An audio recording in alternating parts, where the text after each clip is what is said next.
एक गांव में करोड़ी मल नाम का बड़ा मक्कार जमींदार रहता था। आज सुबह सुबह जब वो अपने खेतों में कुर्सी बिछाए बैठा था कि गांव का एक किसान दीनू उसके पास आकर हाथ जोड़कर खड़ा हो गया। जमींदार बड़ी अकड़ से उससे बोला, सुबह सुबह अपनी मनहूस सूरत दिखाने के लिए क्यों आ गया दीनू? जा यहाँ से।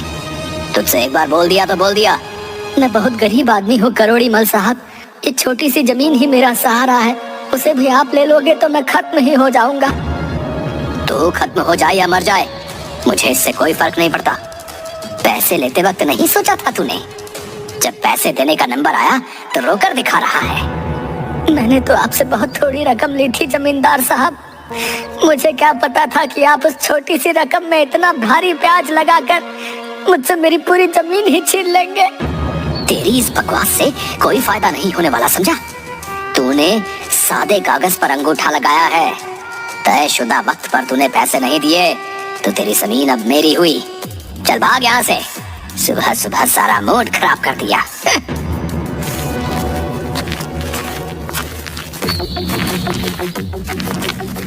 करोड़ी मल गुस्से में घर आ गया। घर आकर उसकी बीवी ने उसे पनीर और दही मंगवाने का फरमान सुना दिया। करोड़ी मल के घर में एक नौकर था जो बड़ा ही बेवकूफ था। उसकी बेवकूफी की वजह से जमींदार करोड़ी मल उसे भोंदू कहकर बुलाता था। करोड़ी मल चीख चीख कर भोंदू को आवाज लगाने लगा। भोंदू, अरे भोंदू, अरे अब कहाँ मर गया तू? चीख चीख के मेरा हलक सूख गया, लेकिन तेरे कान है या कोई चूहे का बिल जो मेरी आवाज तो सुन नहीं पा रहा? जमींदार की बात सुनकर भोंदू दौड़ता हुआ आया। जी मालिक, मैं यही तो था। अबे यहाँ के बच्चे कहाँ था है? मैं तुझे कितनी देर से आवाज लगा रहा हूँ। अगर इससे ज्यादा तेज आवाज लगाता तो शायद मेरी आवाज ही चली जाती। गलती हो गया मालिक, मैं दौड़ता हुआ मैं आप ही के पास आ रहा था मालिक। अबे तो आवाज नहीं दे सकता था? मैं दूसरे कमरे में सफाई कर रहा था मालिक, वहाँ से मुझे थोड़ा सा जोर से बोलना पड़ता, मतलब ऊंची आवाज में। अरे तो बोल नहीं सकता था क्या है? देख नहीं रहा, चीखते चीखते मेरी हाफी चढ़ गई। मालिक, आप ही ने तो मुझसे कहा था कि आपको ऊंची आवाज पसंद नहीं, तो आप ही बताइए मैं ऊंची आवाज में आपको कैसे आवाज लगा सकता था? हे भगवान, इसका मैं क्या करूं? तुझसे और ज्यादा बात करूंगा तो मैं पागल हो जाऊंगा। बेवकूफ, बात को समझा कर। मैंने उस वक्त तुझसे कहा था कि मुझे ऊंची आवाज पसंद नहीं। उस वक्त मेरा कहने का मतलब और था। मालिक, मुझे थोड़ा सा समझा दीजिए। जब तक आप मुझे समझाएंगे नहीं मेरी समझ में कैसे आएगा? कहीं ऐसा ना हो तुझे समझाते समझाते किसी दिन मैं ही सब कुछ भूल जाऊं। इतना बोलकर जमींदार ने अपनी जेब से 50-50 के 2 नोट निकालकर भोंदू को देकर कहा, अच्छा ये ले 100, 50 रुपए का दही लेकर और 50 रुपए का पनीर लेकर आ। तेरी छोटी मालकिन ने बोला है कि ताजा पनीर और ताजा दही ही लेकर आना। भोंदू 100 रुपये लेकर बाजार की ओर निकल गया।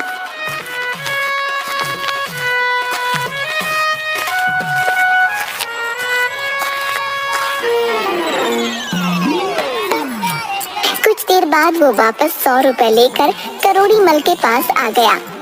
खाली हाथ आया देख करोड़ी मल के दिमाग के टावर उड़ गए और उसने चिल्लाकर कहा,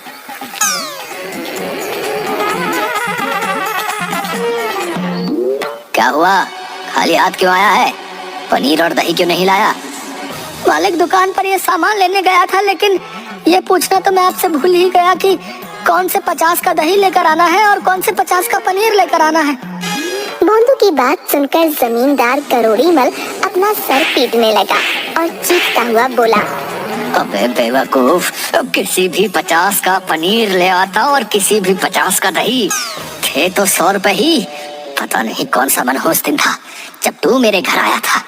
अगर तू मेरी बीवी के दहेज में नहीं आता ना तो तुझे धक्के देकर मैं अपने घर से बाहर निकाल देता। करोड़ी मल के चीखने पर उसकी पत्नी मंजूरी वहाँ आ गई। मंजूरी एक अमीर घराने की औरत थी। अजी क्या हुआ? क्यों सुबह सुबह इस बेचारे पर चिल्ला रही हो? इसलिए इसको 50-50 के 2 नोट दिए थे दही और पनीर लाने के लिए। खाली हाथ लौटकर बोल रहा है कि किस नोट का दही लाऊं और किस नोट का पनीर। अरे तो बेचारे को बता देते ना, आपको पता है ना कितना भोला है ये। क्या? अच्छा, वो सब छोड़ो, ये बताओ कि मेरी तिजोरी से पैसे तुमने निकाले थे? मैं कोई चोर खानदान की लगती हूँ? तो फिर ये नया हार कहाँ से लाई? ये तो मेरी बुआ जी ने दिया है। तुम्हारी तो बुआ जी खुद हर महीने मुझसे पैसे मांग कर ले जाती हैं। उस भिखारन के पास पैसे कहाँ से आए? करोड़ी मल की बात सुनकर मंजरी आग बबूला हो गई। अपनी हद में रहो जी, मैं अपनी बुआ के बारे में एक शब्द नहीं सुन सकती। ये क्यों नहीं कहती कि तुम रोज रोज मेरी तिजोरी में से पैसे निकालती हो? मैं तुम्हारी तिजोरी से पैसे क्यों निकालूंगी? अगर तुम्हें मेरी बात का यकीन नहीं आता तो तुम भोंदू से पूछ लो। मंजरी की बात सुनकर करोड़ी मल ने गुस्से से भोंदू की ओर देखकर कहा, तुझे सब पता है, तू अपनी छोटी मालकिन के साथ हमेशा रहता है। क्या ये पैसे निकालती है या नहीं? मुझे सच बता। मैं क्या बताऊं मालिक, सच बोलूंगा तो मैं भी फंस जाऊंगा, झूठ बोलूंगा तो भी फंस जाऊंगा। भोंदू की बात सुनकर करोड़ी मल सोच में पड़ गया। झूठ बोलेगा तो फंस जाएगा, सच बोलेगा तो भी फंस जाएगा। आखिर कहना क्या चाहता है रे तू? छोटी मालकिन ने कहा था कि पैसों के बारे में मालिक कोई सवाल करें तो झूठ बोल देना। आप कह रहे हैं कि सच सच बता। मैं तो फंस गया हूँ, मैं क्या करूँ बताइए? जमींदार मुस्कुराता हुआ बोला, मेरे प्यारे भोंदू, देख, हमेशा मेरे सामने हमेशा सच बोलना, ठीक है? समझा कि नहीं? आपकी बात बिल्कुल समझ गया। अगर आप हमारे सामने हो तब हमेशा सच ही बोलना चाहिए। हाँ, अब तो समझा। अगर तू मालिक के सामने ही झूठ बोलेगा तो तू भोंदू बेवकूफ नौकर तो कहलाता ही है, फिर झूठा नौकर भी कहलाएगा। कोई काम पर नहीं रखेगा तुझे। झूठे नौकर को सब धक्के देकर बाहर निकाल देते हैं, समझा? इसलिए कभी भी अपनी मालकिन को मेरी तिजोरी से पैसे निकालते देखना तो हमेशा मुझे सच बताना, क्योंकि आजकल तेरी मालकिन बहुत पैसे निकाल रही है। चिंता मत कीजिए मालिक, जब आप मेरे सामने हो तो मैं हमेशा सच ही बोलूंगा। छोटी मालकिन ने पैसे निकाले थे।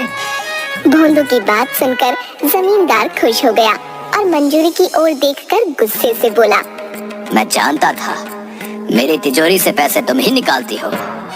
मगर करोड़ी मल की बात सुनकर मंजूरी उल्टी हावी होकर बोली, निकालती हूँ तो कोई जुर्म नहीं करती हूँ। पति और पत्नी का भी कुछ अलग अलग नहीं होता। कभी कभी जमींदार करोड़ी मल के मोबाइल की घंटी बजने लगी। फोन पर कुछ बातचीत करने के बाद उसके चेहरे का गुस्सा खुशी में बदल गया। फोन रखने के बाद वो अपनी पत्नी से बोला, मंजूरी, ध्यान से सुनो। शहर से कुछ लोग जमीन खरीदने के लिए आ रहे हैं। वो अपने गांव से कुछ दूर शहर के डीजीपी के रिश्तेदार हैं और साथ में डीजीपी साहब भी आएंगे। ये तो खुशी की बात है। उस जमीन का सौदा तो आपने लाखों रुपए में किया है। हाँ मंजूरी, अगर वो जमीन बिक गई तो फिर हम लोग शहर में एक बहुत अच्छी कोठी बनवाएंगे।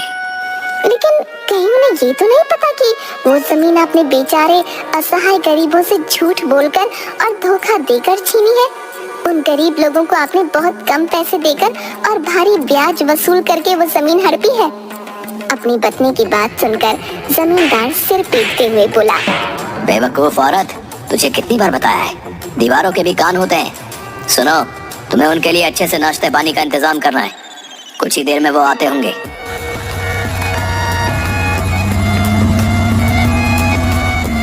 कुछ ही देर के बाद जमींदार के घर दो लोगों ने प्रवेश किया। जमींदार उनकी आव भगत में जुट गया। उसकी पत्नी सज धज कर उन दोनों के सामने बैठ गई। जमींदार ने अपनी पत्नी से उन दोनों का इंट्रोडक्शन करवाया। मंजूरी, ये शहर के डीजीपी वीरेंद्र प्रसाद हैं और ये इनके रिश्तेदार मानिक चंद। यही हमारी जमीन खरीदने वाले हैं।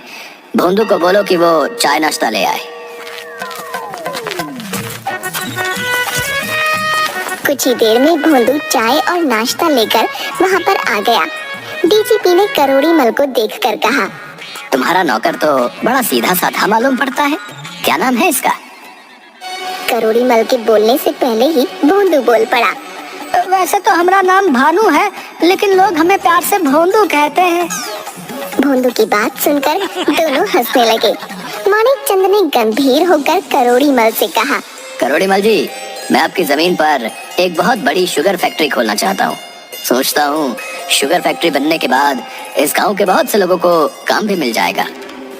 मानिक चंद की बात पर डीजीपी वीरेंद्र प्रसाद बोले, एक बार फिर से सोच लो मानिक चंद। मैं बहुत सोच विचार के बाद ही इस नतीजे पर पहुंचा हूँ कि मुझे इस जमीन को खरीदना चाहिए।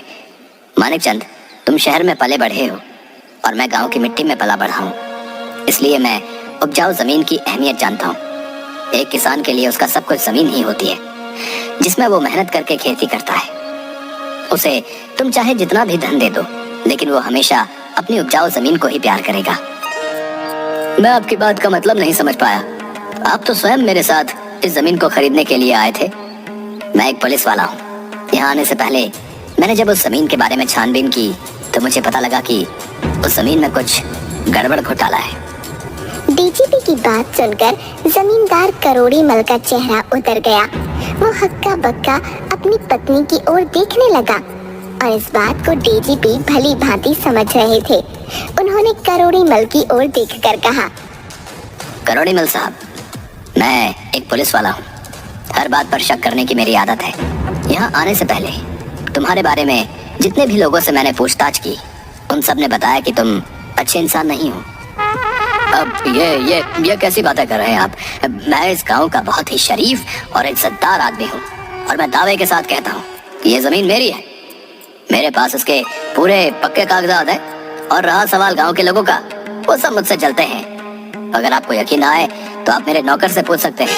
ये भी गांव का है, देखिए कितना भोला है। ये तो आपसे झूठ नहीं बोलेगा ना?